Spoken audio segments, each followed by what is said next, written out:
Ukraine in a state of emergency as tensions continue on the Ukraine-Russia border. Hello, I'm Anand Naidu, and this is The Heat.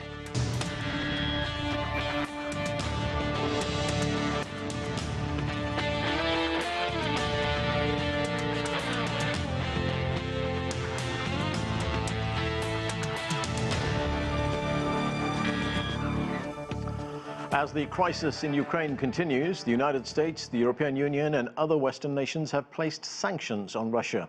It's in response to President Vladimir Putin's recognition of two self-proclaimed republics in eastern Ukraine and his order to deploy troops there.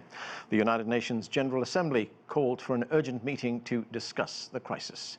CGTN's Denselow has that part of the story. In his address, UN Secretary-General Antonio Guterres had a stark warning for the international community. If the conflict in Ukraine expands, the world could see a scale and severity of need unseen for many years. He also had a sharp response to Russia's recent action. The decision of the Russian Federation to recognize the so-called independence of the Donetsk and Luhansk regions and the follow-up are violations of the territorial integrity and sovereignty of Ukraine and inconsistent with the principles of the Charter of the United Nations. Ukraine's Minister of Foreign Affairs urged the international community to stand united. If the United Nations make a pivot right now to become a strong and proactive player, which is not afraid of resolute actions and using all of its might and powers, I am confident that Russia will stop.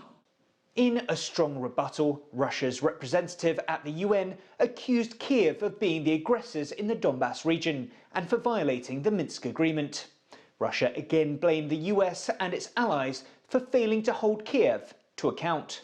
No one intends to go softly with any violators. Therefore, we urge you today to focus efforts on reining in Kiev and deterring it from conducting a new military adventure that might cost the whole of Ukraine very dearly. That argument was firmly rejected by the US and its allies. The US ambassador to the UN, Linda Thomas-Greenfield, warned that a Russian invasion could trigger a tidal wave of suffering and a new refugee crisis, displacing around 5 million people. William Denselow, CGTN, New York. To discuss this and more, let's bring in our panel. Joining us from Providence, Rhode Island is Vladimir Golstein. He is the chair of Slavic Studies at Brown University. From Puerto Rico, Aaron Maté is the host of Pushback with Aaron Maté on the Grayzone. Here in Washington, D.C., Eugene Chausovsky is a geopolitical analyst and guest lecturer at the Foreign Service Institute. And from Odessa, Ukraine, Hanna Shelest is the Director for Security Programs at the Foreign Policy Council, Ukrainian Prism. Welcome to all of you to the show. Hanna Shelest, let me start with you. You are in Ukraine right now. President Zelensky, as I said, has declared a state of emergency. What does that mean in practical terms? What are you seeing in the country? But please don't make the martial law and state of emergency. State of emergency for most of the people is something they will not notice on the street. De facto, what it gives, it is a high alert at the strategic enterprises and at the critical infrastructure objects. That is the ability for the security service to check the cars, for example, or to have a little bit stricter regime at the borders. So I would compare it to the state of emergency, something like the high alert of the society and of the security services of the armed forces. But for the regular people, nothing closed, everything is working, and the regular life is continuing. Now, President Zelensky, Hanna, has also called up reservists in Ukraine. Where are they being deployed right now? He didn't call all reservists, just 30,000 of additional. That is all those people who previously served in the armed forces. The call being happened just today, so we will see how the developments will happen. But most probably, they will be sent to the regions that are under the high risk. So, for example, it is the border regions with the Russian Federation, but also the southern regions that are littoral regions of Ukraine, because we also see the military build-up navy buildup of the Russian Federation in the Black Sea. But don't forget that since January, we also have the territorial defense forces of Ukraine being launched and constructed. And these days, a lot of Ukrainians are signing contracts as a reservist for the territorial defense with the armed forces. That is a little bit lower level than the armed forces themselves. These people are not sent to the front line, but these people are trained and prepared to secure and defend their own towns. And Hanna, what can you tell us about what you're hearing about the security situation in these two areas, Donetsk and Luhansk, right now? First of all, it's definitely, let's not call it Ukrainian crisis, because we are playing in the Russian hands. That is the Russian aggression that started 8 years ago, and that been demonstrated with all those who led these republics, most of them being Russian career security officers. So what is happening now, we see and hear different signals. For example, that this evening all military that been at the contact line received the signal to switch off their mobile phones, so they've been screening the positions of the Ukrainian forces. We also see the increased violation of the ceasefire. Up to 50 towns daily are under the shelling of the Russian army. And what is interesting that they're using the ammunition that been like in the violation of the Minsk agreements. So it is the heavy equipment, heavy missiles that are now stationing very close to the contact line. And we see a lot of the provocations and the information provocations. For example, in the social networks, they started to spread a lot of the fake news about the real situation. And even more, our soldiers started to receive today a fake SMS to their telephones with different provocative messages, from asking them to surrender to threatening their lives or their families. So, and also cyber attacks. I would say that all arsenal is now in the agenda, and we see the use of all these methods and tools from that part, predominantly in the east, but also we started to notice it from Crimea, because don't forget that Crimea, the Ukrainian peninsula, been also occupied by the Russian Federation since 2014, and the very strong military buildup is happening there for the last few weeks as well. And quite a negative signals from there as well, because they closed all the crossing lines between the peninsula and the mainland today. Aaron Maté, let's look at the latest moves that have been made by the Biden administration here in the United States. The United States has announced more troop deployments to the East European members of NATO. It includes troops, helicopters, and fighter jets. But it seems that the administration is having a problem selling its actions to the American public. There's a poll that was just done by the Associated Press. It's the AP-NORC poll, which shows that there's not much support among the American people for what is going on right now. The poll shows that only 26% of the American people would support a major role for the United States in this crisis. Does that surprise you? It doesn't, because it's understandable to me that American citizens would be concerned about issues that impact their lives. And the fact is, whether you're a Republican administration or under a Democratic administration, the American people are not seeing action on issues that impact them, like healthcare and better wages and better jobs. Instead, the Biden administration has been wrapped up with this obsession about Russia, something that goes back to the same policies that they enacted in 2014, when a lot of the same people, Joe Biden, Jake Sullivan, Anthony Blinken, were in power under Obama, and they backed a coup in Ukraine. Let's not forget that. Let's not forget that they have serious responsibility for this current crisis. Whatever you think about the government of Yanukovych back in 2014, which was corrupt and did face legitimate protests, there was a violent coup that overthrew him. And the war that has ensued since, I think, has a direct line to the Obama administration, and now a lot of those same people are inside the White House. And instead of focusing on resolving the issue, respecting the Minsk Accords, which are on record as the only path forward to resolving the issue, now Biden is ramping up confrontation, and I'm not surprised at all that the American public is tired of it and not interested in once again getting involved.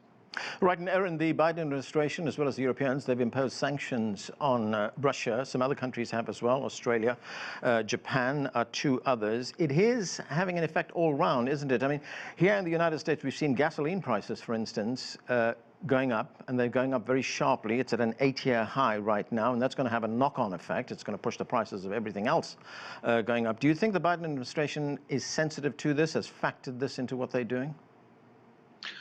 Well, they haven't been so far, because if they were sensitive to the concerns of Americans and people not wanting to see higher energy prices, then they wouldn't have been trying to stop the Nord Stream 2 gas pipeline between Germany and Russia. And they would have been pressuring their ally in Kiev to implement the Minsk Accords, which Kiev signed on to back in 2015, which would call for the Donbass to be demilitarized in exchange for some autonomy for that region.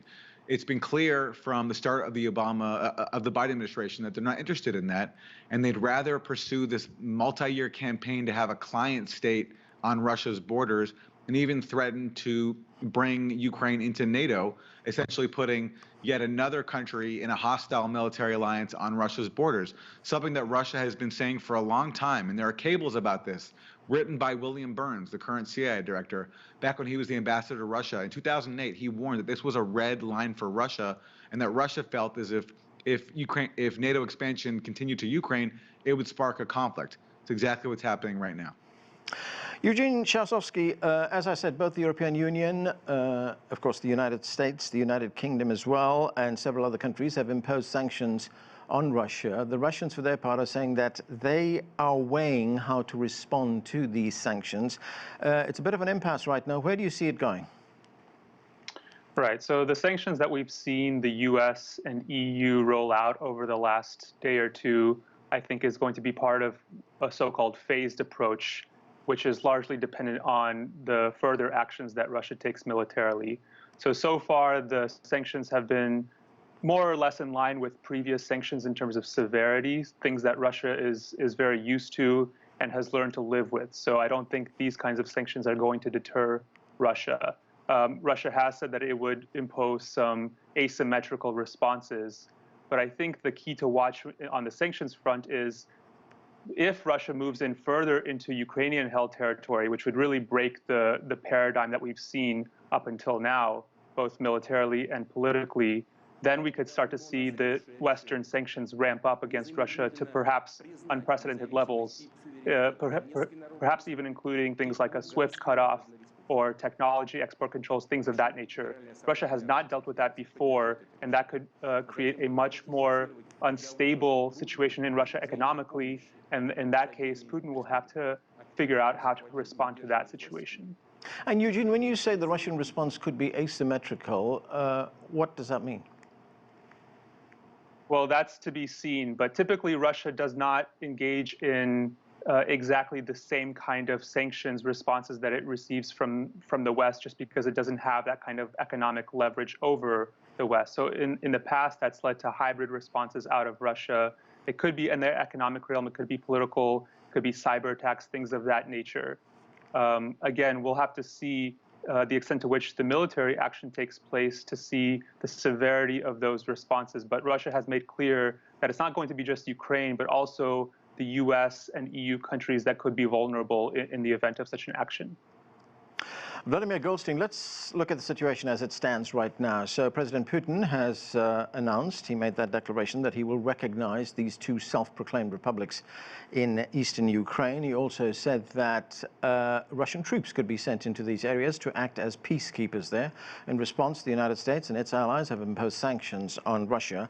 Now, of course, there is the question of what exactly constitutes an invasion. That's been a bit muddled here. Nobody can set a definition on that. But as things stand right now, who would you say is holding the stronger hand? Well, that's not a simple question. I think we're observing some kind of a chess game, and we'll see, who has a higher hand. But what I want to stress is that, the ball for a while was in the United States corner and in Ukraine corner, and Putin was waiting and waiting and waiting for some kind of a resolution on several fronts. threat to Russian security, B, resolution and following of Minsk agreements, and that wasn't happening. For some reason, it's, I cannot fully blame Ukraine. They seem to be like a client state of United States, or rather client state of Democratic Party, which uses Ukraine as a proxy to push their particular goals. And Putin, I imagine, was waiting and waiting and waiting to see this situation change, that Ukraine will start functioning as a part of a European home, as a part, as a country located in the center of Europe, negotiating with Russia, negotiating with Germany, and leaving the United States alone. But it's not happening. In the meantime, for 8 years, there was a bleeding wound in the territory of Donbass, where Russian-speaking people were demonized, were attacked, were mistreated. So he gave up on hoping that there will be some kind of agreement between him, Biden, and Ukrainian leaders, and he decided at least to do something. I suspect he's not interested in invading further, but what he might be interested is in probably, there'll be negotiations on this subject, and it might be viewed as some kind of invasion, is to restore Donetsk region and Lugansk region in its kind of actual territory, which they had by the year 2014. So, in other words, because parts of this territory is still occupied by Ukrainian forces. So we'll see, but I don't think he will go any further. And who wins in this situation in the long run remains to be seen. It's not quite clear. And Vladimir, when you say that Ukraine is being used by the United States, you mentioned the Democrat Party is using Ukraine to achieve its goals. Briefly, what are those goals? I think one of the goals, and that's probably their, Democratic Party is probably meets with some, deep interest of United States, is I mentioned that Ukraine is in the center of Europe. If you think about, global trade, process of integration, Ukraine is right there in the center. Think about, Chinese initiative of One Belt, One Road. Mm-hmm. This is the places which we have to trade with each other.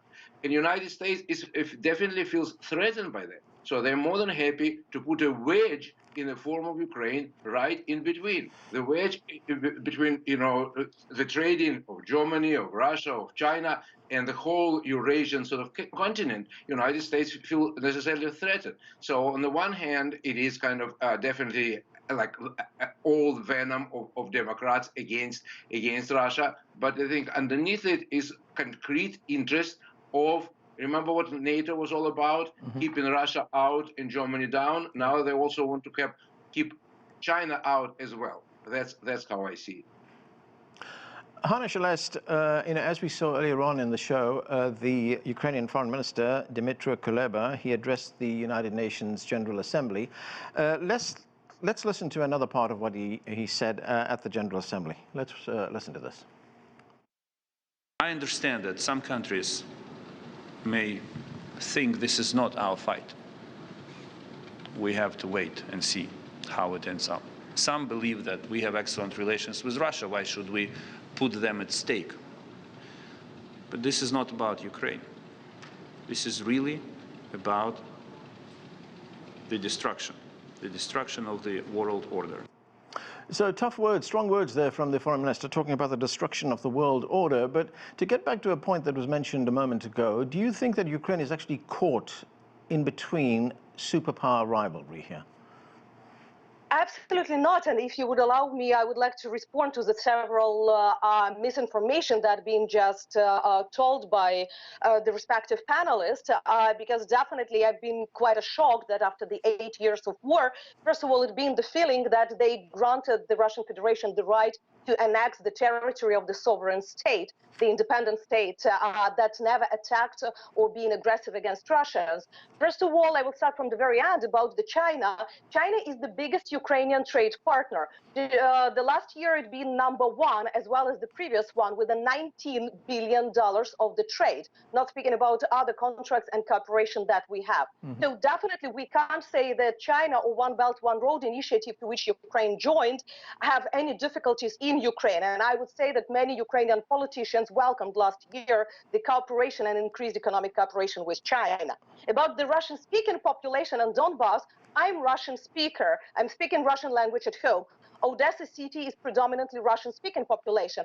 But I don't see how people are running to the Russian Federation or to the violent actions that happened there. The language here is just a matter of history because Ukrainian language been prohibited for centuries and it's been very difficult to develop it. But it has nothing about the political stance or the possibility to invade it with the military forces.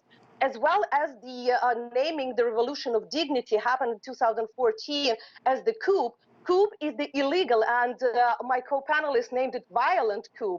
That's even more interesting because the parliament of Ukraine have been working, the new president being elected, and the new elections were necessary only because Mr. Yanukovych ran the country. He just left the country in the most difficult moment. And the protests, the peaceful protests that happened, they became violent only when the security services together with the Russian officers started to shoot peaceful protests. So definitely, it seems to me that spreading the Russian narratives, exactly those narratives that Russia been promoting, trying to excuse their violent annexation of Crimea and then sponsoring the terrorism in Donbass, is not good and is definitely not something that we should do publicly after 8 years of these events. But the words of Mr. Kuleba are very logical. It's not that they are hard or soft. What Russia is doing, they're violating the international law. They're doubting the borders of the sovereign state. They're doubting the right of the state to choose their future, to be with the European Union or with NATO. More than 60% of Ukrainian population support the NATO integration. We would like to be the members of NATO. It's not that the US is pushing us. And definitely not Democrats, because Ukraine has the bipartisan support of Democrats and Republicans. Look at all the resolutions that have been adopted and all supports from the Congress. Only bipartisan, never only one party in this list. Okay, Erin Maté, let me get your response from that. As you can hear, the coup, or what happened in Maidan, is seen very differently by some people in Ukraine. Yes, and I'm not Ukrainian, so it's not my fight. But looking from the outside, I think it's pretty clear you can call it a coup. Yanukovych, whatever you think of him, and certainly there were protests against him that were driven by people who were genuinely outraged by his government's corruption. That's a fact. But unfortunately, there also was a far-right contingent that wanted regime change, and people like the Azov Battalion, of that kind, neo-Nazi forces. That was a part of it too. And the protest did turn violent. The speaker mentioned that there was a massacre in Maidan Square. She claims that that was carried out by government forces. There's been research conducted by a political scientist at the University of Ottawa named Ivan Chausovsky, who's published several papers on this, peer-reviewed, and I think very convincingly shows, based on witness testimony, forensic evidence, that the Maidan massacre, those snipers actually came from the opposition, not from the government, which makes sense because they were looking for, I think, a trigger to force a violent ouster of Yanukovych, and that's what happened. There was an agreement reached to hold new elections and actually limit Yanukovych's power. He agreed to that, but unfortunately there was a violent outbreak, and in the process of a lot of violence, he fled the country because he feared for his safety. And to underscore that this was a coup, you have a leaked recording that was intercepted by either Ukrainian or Russian intelligence at the time, a few weeks before Yanukovych fled, in which Victoria Nuland, then a senior official under Obama, and now a senior official under Biden, she's speaking to the U.S. ambassador at the time, Jeffrey Piet, and they are choosing who the next Ukrainian leaders will be when the new government comes in. And Nuland even says Yats is the guy, a reference to Yatsenyuk, and that's who became the prime minister a few weeks later when Yanukovych fled. So whatever you think about Yanukovych, whatever you think about Putin, the fact is there was a coup in Ukraine in 2014 and a refusal to, I think, accept that Ukraine is a very divided country. Yes, there are people who want to align with the West, and that's fine. But there also are people who feel a deep bond to Russia, and it's their rights that are not being respected. And because they're being ignored, I think that's why you have the crisis that we're in today. Okay, Hanna, a quick response from you, please. Now, first of all, I'm very happy about the peer-reviewed journals. As the PhD by myself, I respect these journals, but it seems to me that it's better to trust people who've been there. And you didn't have anybody killed from the governmental side, but you had 100 of the protesters being killed. and I've been myself there on Maidan on some days. So probably it's better to talk with Ukrainians and to see the video footages and to see the criminal cases that are already the different international courts. The author I cited is Ukrainian, and he interviewed Ukrainians for his peer-reviewed studies, which again I refer you to. I recommend. Wonderful. I will check it, but it's interesting that nobody heard about his name before. It's not probably now for the TV to discuss that, but I would like to respond just to the question of the divided country. Yeah. It seems to me that if in 2014 we had some people who've been more pro-European Union, some people who've been more pro-Russian, yeah. That's true, and that was normal. Many people being pro-both European Union and Russia. So with the Russian aggression since 2014, you see how dramatically this situation changed. Still, some people are thinking about the good relations with Russia, not with the Kremlin, we need to emphasize, but with Russian people. But the unity of the country, Ukraine is not divided. Look to the pictures from Kiev, Odessa, Kharkiv, Mariupol, all the cities that for the last few days are organizing protests with Ukrainian flags in the downtowns, emphasizing unity. Eugene, I want to look. We also have far-right forces that are organizing protests who want a conflict with Russia. I recognize there are pro-peace forces inside Ukraine, but it's just a reality that inside Ukraine today you do have a far-right neo-Nazi contingent. That's just true. 2% in Ukrainian elections, and the very radical parties never received more than 0.5% of support. In all right, Germany, I need to move on. I need to move on. Thanks, Eugene. I want to look at the international response to Russia and the sanctions that have been imposed on Russia. I mean, not everybody agrees with these sanctions. We just heard right now that China has a close relationship with Ukraine. But this is what we had from the spokesperson for the Chinese Ministry of Foreign Affairs, Hua Chunying, on sanctions. Let's listen to what she had to say. Our position is that sanctions are never fundamentally effective means to solve problems. We consistently oppose all illegal unilateral sanctions. We hope relevant sides will give this some serious thought and strive to resolve issues through dialogue and consultation.